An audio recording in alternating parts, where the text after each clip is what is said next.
Okay, good morning. Hemshech Ayin Beis, volume 3. We are on page 1438. Okay. This program is dedicated by for Shlema for Ben Yomin Shmuel Ben Yehudis, a complete refuah Shlema, and dedicated by our dear friend Robin. So may he be well and healthy in all ways. Okay, so where are we? We're on page 1438. We finished the paragraph, and let's sum it up. The Rebbe Rashab is explaining Yichud, Kudsha Brich, and Shechinta. The Yichud of Kudsha Brich and Shechinta, which are two levels, clearly. That's why it's a Yichud, a union of two separate levels. One refers to Kudsha Brich, which literally means a Kodesh, Baruch Hu Kodesh, that is removed from the word Kedusha, sacred, removed, like Rashi says, Kedusha Havdalah, a different level. Baruch Hu, may he be blessed. And Shechina refers to the dimension of Elikus, that's Shechenes u'mislabeshes. So when Hashem says, "V'asuli Middos v'Shechinta b'seichem," build for me a sanctuary, and I will reside, I will dwell among you. And what happened before the sanctuary was built? Was God not here? We know God fills the entire existence. Les asar poni menei, there's no space that's devoid of Him. Malei kol Arich kveidei, His glory fills all of existence. Es hashamayim v'sa'aretz ani molei, and many other references. So what did the Shechinta b'seichem do? It created a personal relationship with God. That's not just divine exists everywhere. That you build for me a sanctuary, a dedicated place, and I will meet you there. Now, is God not there before? Of course He is, but on our terms, in a way that the divine is in the form of Shechinta, Shechina, so it's the divine as it manifests.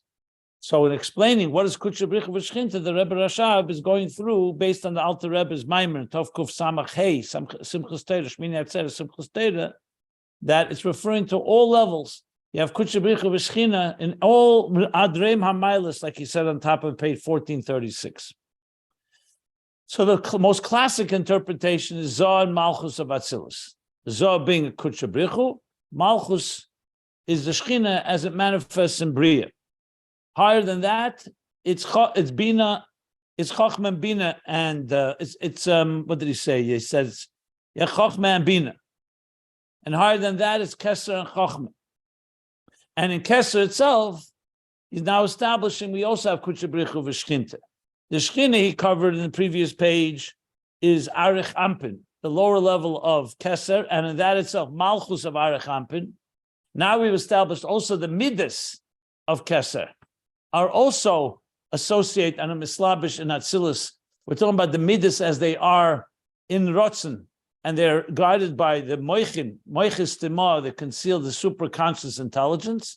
But then in Keser, there's another level, Etzem HaRotzen. And the Etzem HaRotzen, as we're going to be learning briefly, is the level of Kudsha Brich in Keser.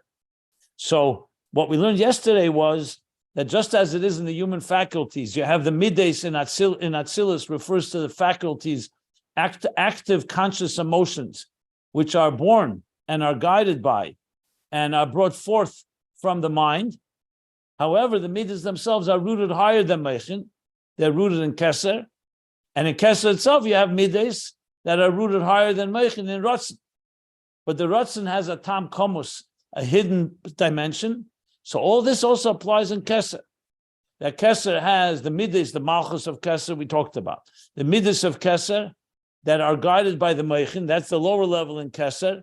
There's a Tam Komus, there's a reason, but the reason is hidden. And then there's a level called Etzem HaRotzen, with a Middos Atzmim he called, that's the very rooted, hard wiring, so to speak, of the Etzem, and that is beyond Chachma altogether, even beyond hidden Chachma.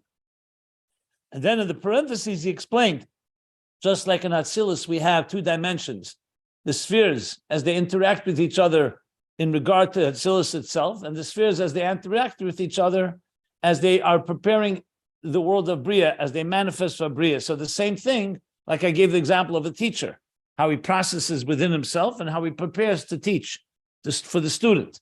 So in Kesser itself, he said, Yesh Lemer, Efshar Yesh Lemer, that there's also two levels. There's the Kesser as encompasses all the 10 spheres of Atzilus, and it's a source for Atzilus. And there the Seder Amshach is Chachma Bina, that manifests in Middos. And then there's Etzema Kesser. Shakol B'chinas Ratzim Poshet. Everything there is just the seamless, shapeless desire of God. And also has 10 spheres, but here the spheres are simply an expression of God's will, like he says, Arotzen li is Chachma, Arotzen li is Bina, Arotzen li is Middos. And he referred to Biur Hazer, which I did look up in Shmois, both from the Mittler Rebbe's Bir Hazer and the Tzemach Tzedek's gloss, Hagos Hazer. And it's actually very relevant here. There he talks about, indeed, the level of Kesser where it's somewhat removed from the structure of the Middos and of the 10 spheres as they already associate with Atzilus. That this is all within Kesser itself, within the Ratz. And there he discusses different ways to look at it. So if you look it up there, you can find the details. I can give you the pages. In Biur Hazer, that's Mittler Rebbe, it's page 36D and on. And Biur Hazer, the Tzemach Tzedek, is volume 2, page 767. Okay. And then the last piece in the parentheses is, when he's still talking about the lower level of Kesser, he said, Lefize Yesh Lemer, let me just review that, summarize that we know in Kabbalah there's the concept that Abba ve'Ima of Chochma are malbish, are like garments to the arms of Arich. Now, arms are usually referred to Chesed and Gvura, the right arm and the left arm. So he's saying, so it's not just, so he says this, Harigama Middos mislapshim ba'Abba ve'Ima da'atzilus. Also the Middos of Kesser, not just Arich, not just the Malchus of Arich. That for sure is a Shechinta. Because Malchus of Arich, like we learned in the previous page, is what prepares and relates to and mislabish and Atzilus. He's saying now the Middos also are mislabish and Abba ve'Ima Atzilus. So when we say that Abba ve'Ima, which is Chachma Bina of Atzilus, are like garments for the arms of Arich, so that tells us that the Middos, the arms of Arich, are actually manifesting also relating to Atzilus, not just Malchus, Nefesh. So even the Ruach of Kesser, which level of Middos is not Middos Atzmim. The core Middos, they're already the Middos that are affected by this hidden intelligence and superconscious of Kesser, just like Middos are affected by the mind in Atzilus, the conscious mind. That is the lower level. And then Middos Ha'atzmim Kesser is higher than Islapshus and Atzilus. So we have the two levels of Kesser. Now he's going to explain how this is Kudsha Brich and Shechinta. So we're going to learn that not just Malchus is considered Shechinta, but here we also establish that Middos, even though they're not a Medida Mamish, like he said, we explained yesterday, it's not Akbala Mamish, Midah from the word measure, but it's still the beginnings of the structure of what a Midah would be on a superconscious level. And that's what he talks about in Biur Hazer, how all these levels of the spheres below, he asks the question, how can there be Bina in Arich when it's all Rotzen? So he explains, because everything that exists on the conscious also exists in the superconscious on a subtle level. That's the main point that he makes there. So with that, we'll continue now, which frankly is a continuation of the previous paragraph. They made it a separate paragraph, but it could be that it should really just flow straight from the previous paragraph. But regardless, so we're going to learn the new paragraph on page 1438. And he's now going to tie this all together.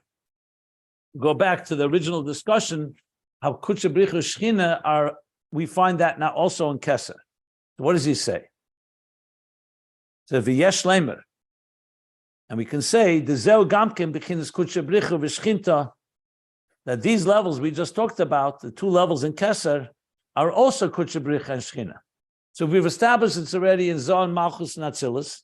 We've established that it's Chachma and Bina and Atzilus. We've established it's Kesser and Chachma being Gili, Reshis HaGili Ata. And now he says, in Kesser itself, we also have Kudsha Brich and Shechinta. And what are they? The B'chinas Malchus Shebekesser, two B'chinas Nefesh, B'chinas ban shebekesser, like we learned in the previous page, Malchus of Kesser, which is the level of nefesh. Remember, we learned Eilam Shana Nefesh, and Arich is the nefesh of Atzilus, like he brought from the Kudsha Brich of the Arizal earlier, which is the level of ban behema, but behema rabba. What's behema? Behema ruach behema yuredes lamata, because the behema is bringing down the energy to a lower level. So just as Malchus of Atzilus is the ban, and the ruach behema, ban gematria behema that goes into bria, so too Malchus of Arich or Malchus of Keser is the nefesh that goes into Atzilus. Sheyered the mislabish b'Atzilus canal. Hu b'chinas Shechinta. That's the level of Shechina in Keser. Ubchinas Middos shebekesser and Middos shebekesser shehem l'mayla mislapshus b'Atzilus, that are higher than mislapshus Atzilus, and in that itself he discussed Middos as they are relate more to Malchus, and then there's the Middos Atzmim that they relate more to the Etzem of Keser. Zeh ubchinas Kudsha Brich. So here he doesn't distinguish between the two levels in the Middos, but he's going to distinguish it in a moment. So that's Kudsha Brich. So you could say right now, Zoh and Malchus in Keser is similar to Zoh and Malchus and Atzilus, with Zoh being Kudsha Brich and Middos and Malchus being Shechina. Then they distinguished in the Middos itself the two levels that he discussed in the end of the previous paragraph. We'll get to that. So that's now we understand Kudsha Brich Shechinta on a higher level in Keser. Remember Kudsha Brich Shechinta ad Rema Milas. He's moving upward, and he's going to go even higher than where we are now, even higher than Keser. But right now in Keser, you have Kudsha Brich and Shechinta. So basically, in psychological terms, in the superconscious of the human being and in the superconscious of Ishtalshlus, on the cosmic level, there are also two levels, as it begins to relate to the conscious, or as it is completely on its own in Etzem HaRatzon, the divine desire, or it is in the human being, the Middos Atzmin, the way we are at the core root of even at the moment of conception, like we discussed, where everything is just in a nucleus, in one cell, using that as an example. So that's the Kudsha Brich Shechina in Keser itself. Okay. Why is the nefesh b'chinas ban? So go back to page 1437. He explained it in detail. Were you here in that class? Just go back. The second half of the page is a whole arichas, how nefesh is ban. He speaks there about elam shana nefesh ruach neshama. So nefesh is what he calls. He said in the Sefer. He said that in Sefer Yetzirah. These are the words he used. Sefer Yetzirah mashma d'kimilchim oshan hein aran. That elam shana nefesh is nefesh ruach neshama, and the Pardes he says it clearly. He says elam is bina, shana is zoh, and nefesh is malchus. And then he goes on to explain that that's how Arich manifests in bria, and that's the level of ban hayered lamata. Look at middle of page 1437. He explains in detail. Ma ban, Odom and Behema. So Odom is Ma is the higher level, and Ban is as Malchus comes down below, is Mislabish lower. Okay. The Kamoisha Zoh, Datzilis. And here's the comparison. Just as Zoh Datzilis on the conscious level, in spheres Hagluyas, the revealed spheres, Nikra Malka Kadisha canal is called Malka Kadisha, the Holy King, like he spoke about that on page 1436, when he first spoke about Zoh and Malchus. So he said Zoh is Malka Kadisha.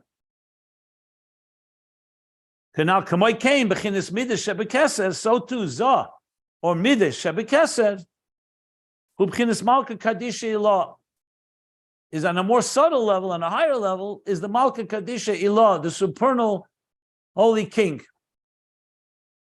which is compared to Kudsha Brich, to HaKadosh Baruch Hu.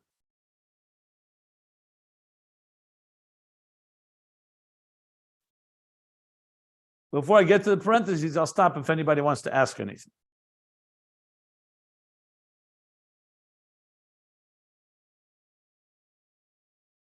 Okay. Yeah, I also been a bonus. 1 second. 1 minute.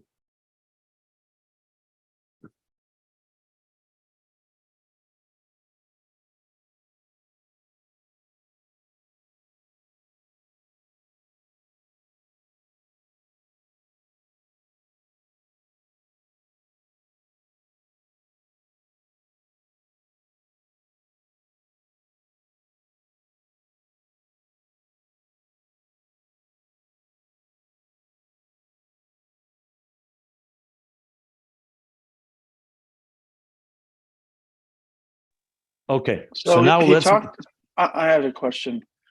Okay. He talked about Malka Kadisha regarding Middos of Zah of Atzilus, but he didn't explain it. Talked about, this is on the bottom of page 1435, the beginning of the new paragraph there. TV neged Ramachiv, Varan de Malkahu Prinas Zah, Shanikra Malka Kadisha. He goes on Binyan, Varan de Malkahu Kmo, Derek Marshall Ba'adam, Varam Hen Gufo, Husha Adam. He goes on, but he doesn't really explain what does that mean, the Holy King. I mean, what did we get out of that we can apply here with respect to Zah of Kesser, I guess he's referring to. Well, we've explained at length that the difference between Zah and Malchus is already, Zah on its own is like the emotions of the king. Remember, the whole example of a king here is that Malchus is only the fact that he's a king over his subjects. But the king himself has a personality. Personality includes Moichin and Middos. But the Middos of the king are somewhat removed from the subjects. They don't know what his personality is like unless he reveals it to them. What that means above is that the godliness within the Middos, even though they're beginning already to associate with another, but on their own, they're still Ein Sof, and they have to go through more tzimtzumim and more concealments. So the only thing that's left is that he's a king over them. So Malchus is a very diminished flow. Within the Malchus, there's Zah and all the higher levels. So this we discussed at length. I can't even count as many times. So that's what it means. That there's the Malka Kadisha is the Middos of the Melech. There's also the Moichin of that, but he doesn't talk about the Moichin here. Then there's the Malchus of it, which is only the outer expression as the king relates to the subjects. So that corresponds to HaKadosh Baruch Hu is Muvdal, like you said on page 1436.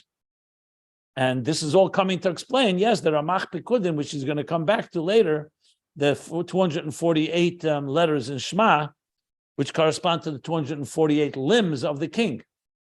But the limbs themselves are very much part of the etzem of the Melech, and that's why we don't have access to them directly. We only have access to the Malchus of them, which is the outer dimension, as he explained. So we have access to the Shechinta part, as God manifests, like I explained, Shechinta Shechinta B'Seicham. But the Kudsha Brich dimension is somewhat removed. Yichud Kudsha Brich V'Shechinta is uniting the two, which is going to come back to what Shema is about. That Shema is the Yichud, like we talked about, Arich Be'echad, that unites the dimension of the divine as it manifests in existence with the dimension of the divine that's beyond existence. And on Zah Malchus, that's Kudsha Brich and Shechina in Atzilus. And similarly, now we moved in Kesser, also Zah and Malchus, Middos and Malchus in the superconscious, in Arich, in Kesser, are similar on a deeper level. The divine that's somewhat removed, and the divine as it relates to Atzilus. Understood. Thank you very much. Okay. Very helpful. Yeah. I mean, I really repeated something that we have discussed many times. Not that I don't have a problem repeating. I'm just saying it's not the first time we just talked about, just for the record. Okay. Good. So now the parentheses. So he says like this.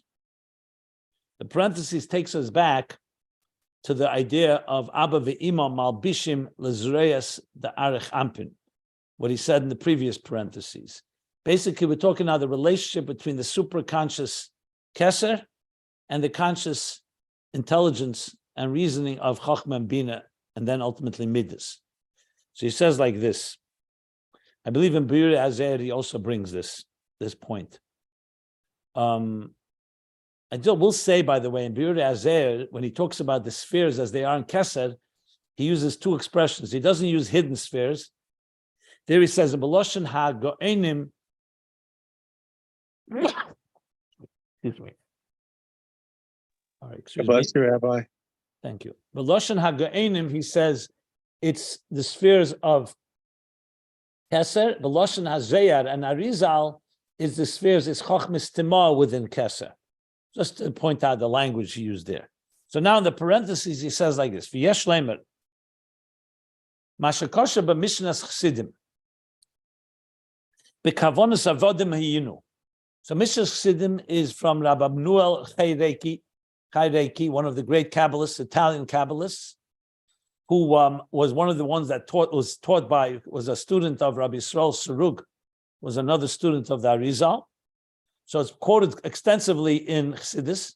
Mishnas Chassidim is called, and it's structured around prayers about mitzvahs. So there's the kavonas of Havodim Hayinu on Pesach that we say in the Haggadah.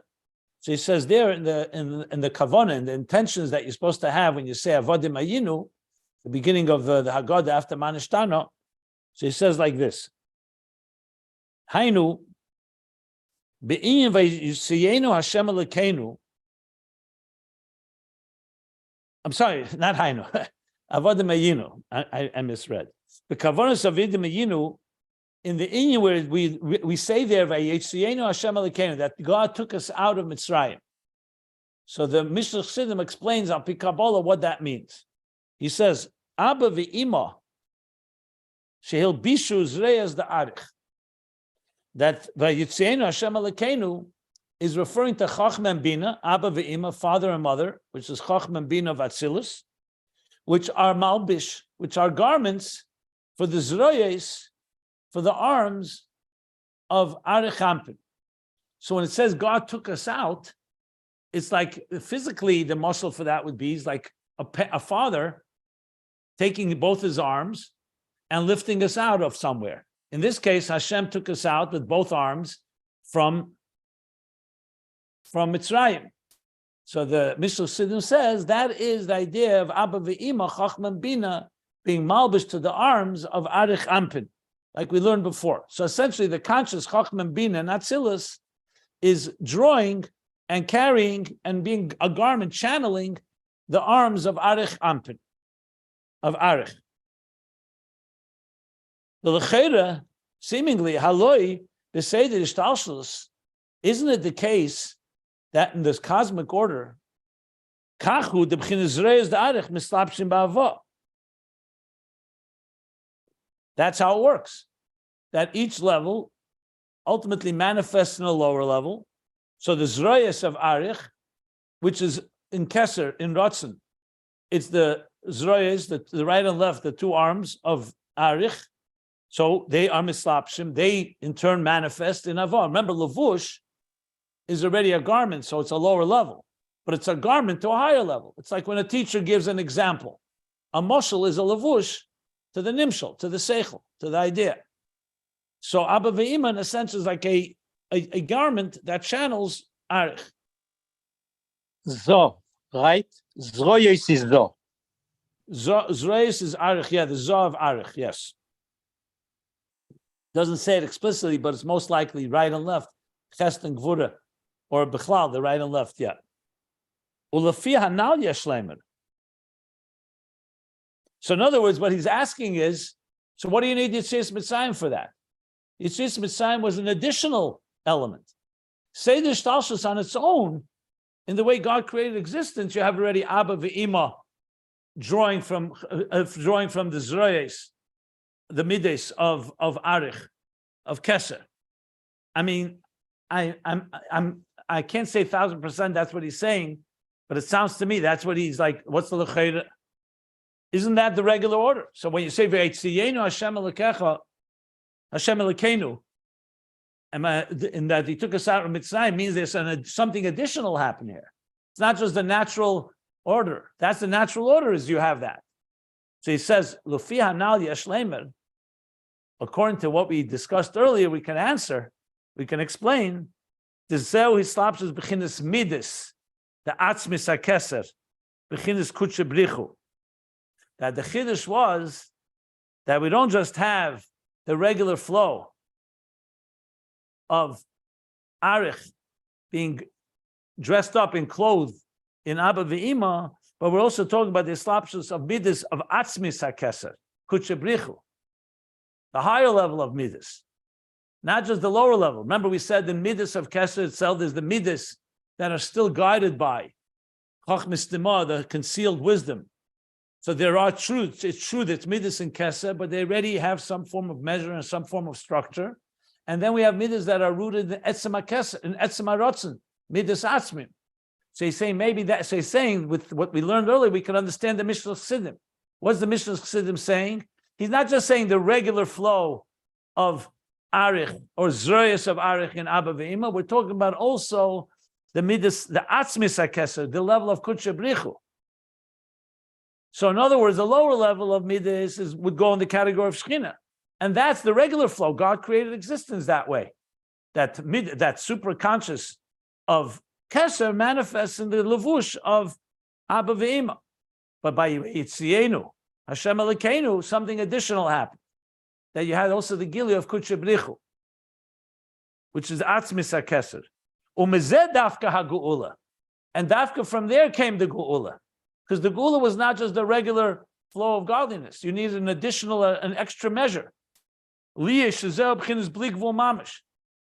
Geula introduced Bli Gvul Mamish. It didn't work on the terms. Because the way the regular Seder Shtalshlus works, Mitzrayim is Mitzrayim. There's a limited flow. There's some godliness there, but it's mostly concealed. To have Geula, you need a surge that comes from a higher level. Anochi Hashem Elokecha shetzitzicha meretz Mitzrayim, because they see it's Mitzrayim. So you need something greater. So that comes. So you need a Gili from Bli Gvul Mamish, not just the Bli Gvul relative to Malchus and to Atzilus, but from the Atzmius of Keser, from the Ratzon itself, not the Ratzon as it comes down into the structure, but from the very desire of God on his core, on Pshittas Dika level. So Zebchin's Bli Gvul Alkein Ayidei Dafka Hayitzia. That's where dafka from that comes the Yitzia, the exodus from the Mitzarim v'Gvulim, the limitations, the boundaries, the parameters. So Ze'in HaGeula. That's the Ian of Geula. That's what Geula means. Redeeming something outside of the normal structure, the normal place where it could be enslaved or trapped or limited. Like he says elsewhere. So essentially, the Rebbe Rashab is coming to explain a Mishnah Chassidim based on what we learned here. Because without it, the Mishnah Chassidim remains cryptic. What is he saying? He's saying that Yetzias Mitzrayim came from the same level of what we have even without Yetzias Mitzrayim, which is the level of the regular so-called flow from Arich into Abba Ve'ima. But now he's adding, it's not just through the lower level of Middos and Malchus, but it's going all the way to the Middos Atzmim as in the Etzem HaKeser. This Bli Gvul level. Okay. Is he talking about Keser only? Is it going higher than Keser also? We didn't get to higher than Keser. Right now he's talking about Keser. We'll soon talk about higher than Keser as well. He's been going very methodical. On page 1436, he began Zohar Malchus. Then he went Chachma and Bina, Kudsha Brich and Shechinta, then Keser and Chachma. At the bottom of 1436 and top of 1437. 1437 and 1438 has been within Keser itself, the two levels of Kudsha Brich and Shechinta as we just discussed. Etzem HaKeser and as Keser relates to Atzilus. And this is directly related to the interface that going back all the way in volume 1, we began to explain the whole idea of Keser, Rotzen, its relationship with us, the Makif relationship, transcendent, and the relationship of Spheris, of Atzilus, which is the Pnimius relationship, the immanent relationship that is integrated and internalized. So it's literally, if you learn Ayin Beis from the beginning, you see this is just a piece of that puzzle and makes it much more clear. Here, it seems to just come upon us out of the blue, not out of the blue completely. There is a flow, but it doesn't seem to, you don't see the full, but when you know the whole picture of Ayin Beis, this is very much a central theme from the beginning of Ayin Beis, as I pointed out, from page 1, actually. Keser and the Pnimius. So basically, Keser and Atzilus essentially plays these two. The transcendent, Rotzen, is Keser. The immanent spheres is Chachma, Bina, and Middos, and all the way to Malchus. And it's the relationship, the yichur of the two, which is the interface that we're trying to create here. Okay. And now he's going to talk soon higher than Keser. Bear with me. Next page, going to go all the way before the Tzimtzum. So everything's going to be very kafta v'ferach. Referring to Arich, right? Sorry? What? The meaning Atzmi Shebekeser is referring to Arich. No, it's called the etzem of Keser. That's what he calls it right now. Arich is the etzem of Arich, if you wish. There's Malchus of Arich, there's the Middos of Arich, and there's the Middos Atzmim of Arich, if you wish, or Arich, or Rotzen, or Keser. We're soon going to talk about Atik soon, too. Just be patient, you'll see. So now continuing on, any questions?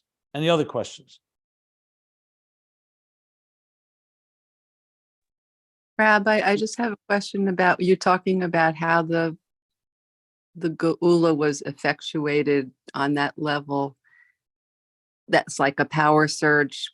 That was in response to what the Jews crying out. I mean, how did it work? It didn't just be.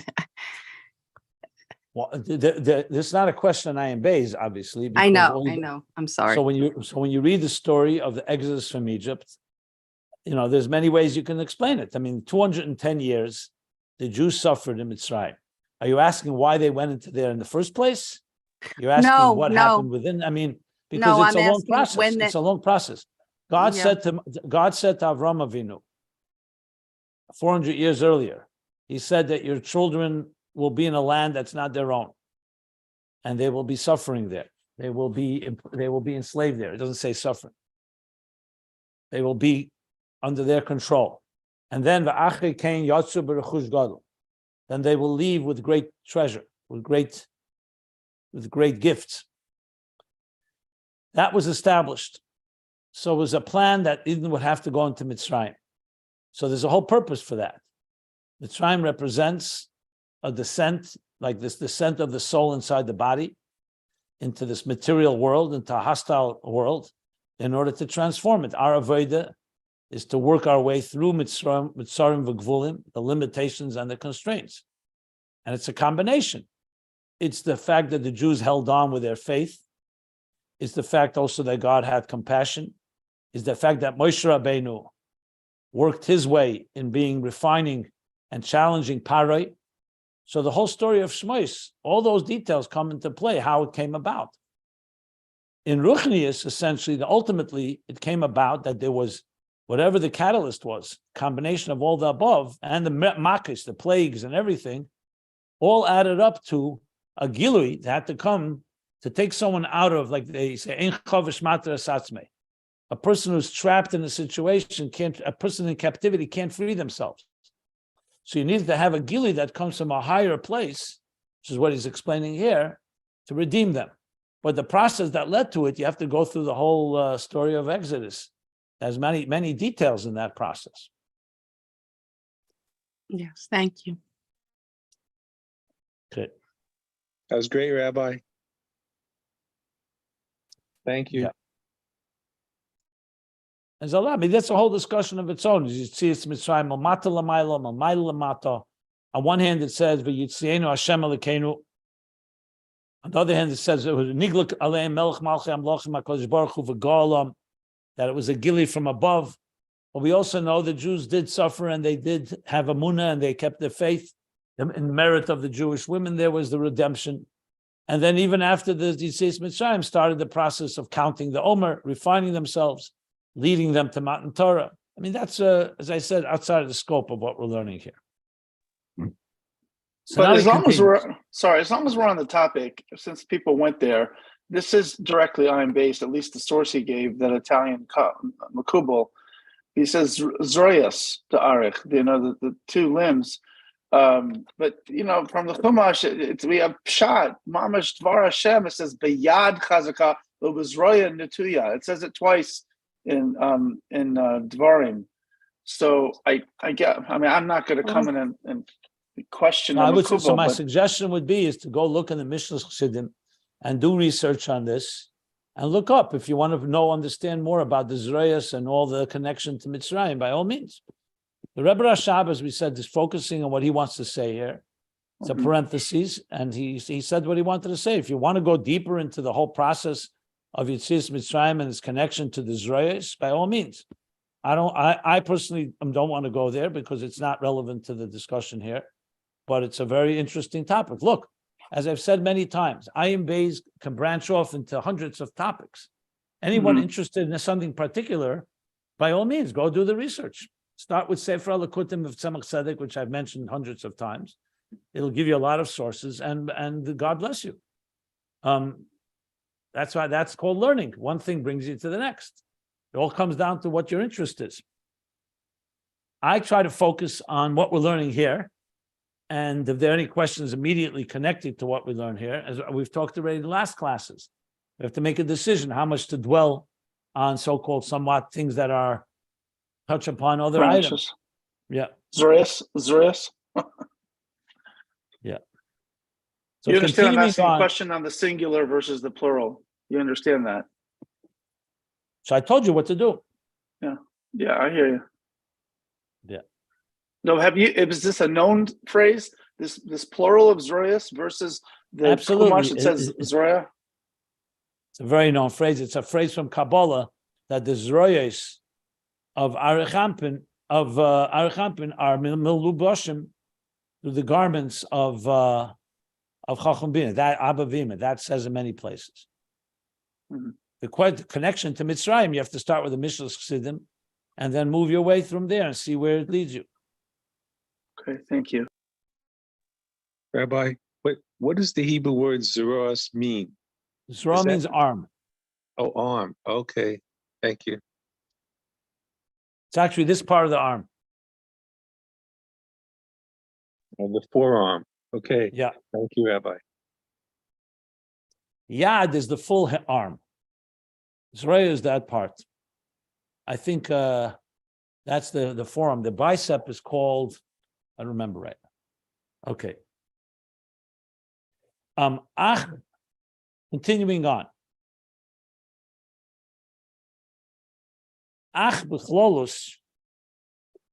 Now that we've established what Kudsha Brich and Shechinta is, and he broke it into the levels of the Middos and the Middos Atzmim and Etzem HaKesser, he says, b'chlolus, however, in general, hinei b'chinas Arich u b'chinas nefesh da'atzilis.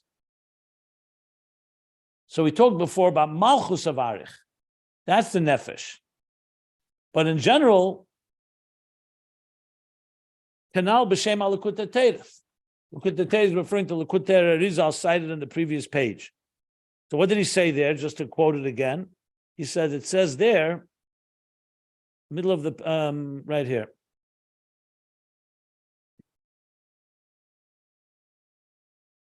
Likutei Torah Arizal Pasha Kisisa the mitzvahs machsa shekel the Arich shuzel b'chinas nefesh. B'chinas nefesh the chol atzilus. Then the Rebbe Rashab continued and explained in that, to explain it, he said it's Malchus of Arich. Then he talked about the Middos of Arich, and there's the two levels, the Middos as they associate more with Malchus, like he said, and they manifest in Abba V'Ima of Atzilus. And then there's the Middos Asmim as they're rooted all the way in the root, in the Etzem HaNefesh, in the Etzem HaRatz. But in general, Likutei Arizal doesn't make this distinction. In general, Arich is the nefesh of Atzilus.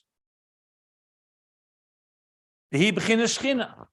So in general terms, Arich of Kesser is Shechinta. Till now we were learning in Arich itself, there's Shechinta and there's Kudsha Brich, the higher levels, the Middos as they're rooted in the Ratzon itself, the Etzem HaRatzon. The Atik. So now he's going broader. So basically, what we really is really saying that I've discussing Kudsha Brich and Shechinta, not just in Kesser and Arich, but in general, Arich is Shechinta, the Atik. Now he's introducing Atik, which is Pnimis, the higher level in Kesser. That's the language. That Arich is Reish HaNatzolim. It's the head, the beginning of the emanations, is the part of Kesser that relates to Atzilus. We're talking about general Arich. And Atik is the removed part. Atik is the level that's Tachteina Shebemaitzil, that is the lowest part of the Maitzil, meaning it's the Maitzil as the Maitzil, the emanator, is beginning to relate, but it's still representing the God. So when you're dealing with an interface, every interface has two dimensions, like a translator between Hebrew and English. He knows Hebrew and English. The Hebrew is representing the speaker in speaking in Hebrew. The translator takes the Hebrew and translates it into English. So essentially, Arich is translating Atik into the language of Netzalim of Atzilus. But Atik represents the Kudsha Brich in this context.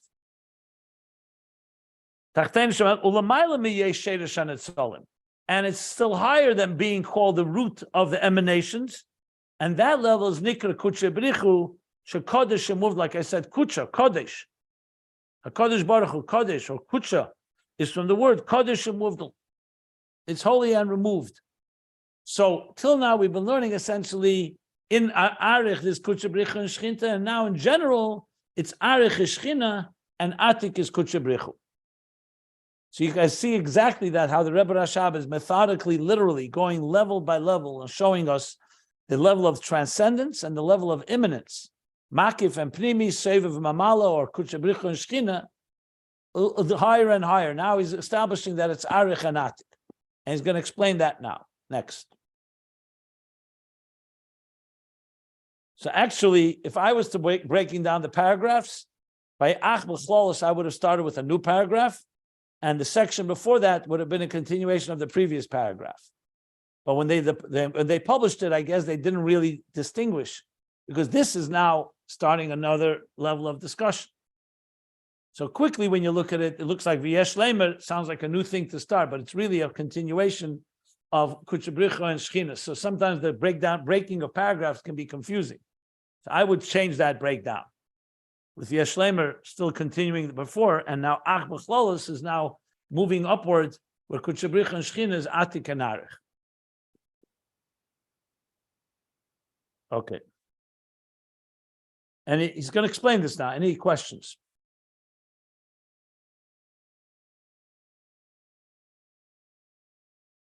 You remember when I did the 4-part series on the birth of consciousness, where does consciousness come from? So it was based on the Pardes that we learned earlier, the 6 levels of how Kesser slowly evolves from a superconscious state into a conscious state. So this is all coming to mind when we read this, because what the Rebbe Rashab is doing here is laying the groundwork, which needs a lot of development, of literally dissecting the superconscious. That's what we're doing here. In Arich itself, he dedicated almost 2 pages just to understand the difference between the Malchus of Arich, which is already beginning to touch consciousness, the Middos of Arich, that is not yet touching consciousness, but it's associating with it, and the Middos Atzmim that are completely removed. And this is all not Atik, all Arich. Now he's moving to Atik. So if you wanted to make a psychological model, this is here are all the building blocks. Again, it needs to be developed, because it's here, it's very concentrated and almost like just a few lines. But what you do have here is a real roadmap, a real X-ray, if you wish, of what's going on behind the curtain in the superconscious state, which of course is critical in understanding all of this, especially when you apply it to our lives, which I will do later once we get the lay of the land here, the picture of how he's laying it out, and then we can elaborate more on all this. Okay. So should we begin here, or should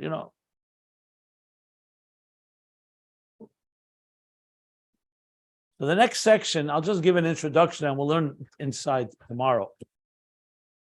He's going to now dissect the very words of Atik Yomin and Arich Ampin. Again, what's one of the things you don't see very often. Usually we just say Arich Ampin means a long face. Zohar Ampin, Zoh is a small face. Atik Yomin means the aged one. Atik is old, and Yomin, the one of many years or aged years, from the pasuk in Daniel. Atik Yomin Yosef al Kusaya, the sage that's sitting on the throne. So he's going to dissect what does it mean, Atik and Yomin, and what is Arich and Ampin in the same context of interface. That's going to be the next section of understanding how that works exactly. So, I began a little late. I'll go a few more lines. And then we'll go more detail tomorrow. But Inyan. The Inyan is like this. The Hine Atik Yomin v'Arich Ampin Harizeh Shemus Murkovin Mishnei Yonim Hofchim. Both the name Atik Yomin and Arich Ampin are made up of two words. Shem Murkov means a composite. When you say something is pashut, it's a singular state. Murkov means it's a combination. So he says both of them are shemus murkovim. They're composite of two opposites. Both Atik and Yomin, and Arich and Ampin. The Atik hu inyan hatokev avdola. Atik has another meaning. It means old and ancient, but also means from the word netak, removed. When you say something, like you say you might take something, it means you copy something, you remove it, and you place it somewhere. So hatokev avdola means that actually that's from the word placement. Let me correct myself. The word hatoka means it's removed from. You take something out of something else, so it's hatokev avdola. That's the meaning of Atik. The Yomin, the second half of that word, of that name, the second word is the opposite. When you say Yom, by Yikra Elikim La'er Yom, Yom is a gilui. It's a gilui in Hamshacha. Atik is removed. Same thing with Arich Ampin now. But Arich Ampin is also Arich hu bligvul. When you say something is long, what are you saying? And especially in contrast to Zoyer, to small, you're saying is bligvul. It's like unlimited. It's long. But Anpin, which means a face, Anpin is ponim in Aramaic. A face, by definition, is a structure. Hu b'chinas hagbola. It's a form of structure, a form of a definition. So both Atik and Yomin are two opposites, and Arich and Ampin are two opposites. What does that mean? The ponim, he explains, on top of page 1439. The ponim hu b'chinas hameichin. The face indicates the place where the mind, the intelligence resides. Shem b'chinas hagbola. So he's saying not just the face, but also the face is like the keli for the meichin, which is a state of hagbola. Meichin is intellect, it's structure. And in general, the level of Anpin Ponim is in general an Er Pnimi, with Arich being like an Er Makif, or like he called it Bligvul. So this is, he doesn't say it as a question, but essentially it is a question. How does this work? What do these levels mean when each one has, like, so to speak, a combination of opposites? So the Rebbe Rashab is going to explain Acha Inyan hu. The Inyan of this is the Arich Ampin. What is the role of Arich Ampin? What is its function? It's to do exactly that. It's to join opposites. It's Nimshach Arich la'Ampin. Its function, its role, is to draw the Arich, the bligvul of the length, into Ampin, into the ponim of Gvul. V'hainu arichus haponim. Means is to take a ponim, which on its own is structured, and make it arichus upon, meaning a long face. It means basically you're infusing the hagbola and the pnimi and the parameters of a ponim with the bligvul of arich. V'hainu, what does that mean? Shezeu b'chinas ha'er ha'shayich el ha'pnimius. Ponim is referring to the divine energy that relates to pnimius, to integration, to internalizing, to the structure of existence. But Arich is saying, Rak shehi b'chinas arich arichus haponim. But in that ponim, we're drawing into, infusing it with an arichus she'ena b'chinas hagbola. In other words, you're bringing bligvul into gvul, basically. So you're taking the arichus, which is not state of hagbola, and drawing it into hagbola of ponim. And on a higher level, this is also what Atik does. For Atik Yomin Nimshech, Tevis Yomin Ela Atik. There in Atik Yomin is that the word Yomin, Atik Yomin. So you're taking Yomin, which refers to, as he said, Gilui, El Atik, and you're drawing it toward Atik. The Hainu Shenetak Mebchinas Yomin. You're elevating Yomin to a level that is removed. So it begins to be a level of Gilui, relatively speaking, and you're elevating into Atik. So interesting. Arich Ampin is essentially Mamayla Lamata, that you're bringing the Arich into Ampin, and the Atik Yomin is essentially saying the Yomin are being drawn to the Atik. He's going to explain this. And here I will stop. Now he's going to go into more details in explaining it. But at least we've covered the essential point here, which is all interface language. Basically bringing together two levels. Obviously, the question is, what's the difference between Atik and Yomin and Arich and Ampin? They're both combining opposites, but obviously in Arich Ampin it's on a lower level, and Atik Yomin it's on a higher level. That we'll discuss in the coming classes. But that I just wanted to cover the beginning of the discussion. So now he's explaining Atik and Arich. I again just want to reiterate, I have no doubt that the Rebbe Rashab is filling in details in the discussion of the interface that he learned earlier, because to me it's as clear as it comes that when you learn first volume and even the second volume, everything till here, this is not just some type of some tangent. He's really literally explaining things that were discussed over the hundreds of pages before this, and bringing it into the language of Atik and Arich, and before Zah and Malchus and all the different levels that we're discussing here. Very clearly, basically filling in pieces into the whole puzzle of the interface between divine and existence, the central theme of Ayin Beis. So I'm going to stop here by V'Yadua and take any questions if anybody wants to ask any. Rabbi Jacobson, even in the terms of Geula, when we were talked about this whole interplay between Zah and Malchut, also applies even to the final Geula, because the beginning was splitting of the Yam Suf was the Malchut, and then the future Geula will be splitting of the Euphrates River into 7 streams, which obviously is Zah. So there's a lot of interplay between the Zah and Malchus, even with the original Mitzrayim Geula, and also when Mashiach comes. Wouldn't you agree? I would agree, especially if it says it explicitly in Chassidus. I don't like to speculate. If you can find it literally, then I for sure agree. If it doesn't say anywhere, then you could extrapolate that. It resonates with me. Okay.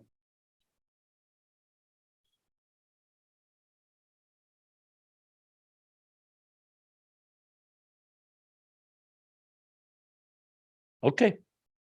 So we'll stop here. 4th line on page 1439.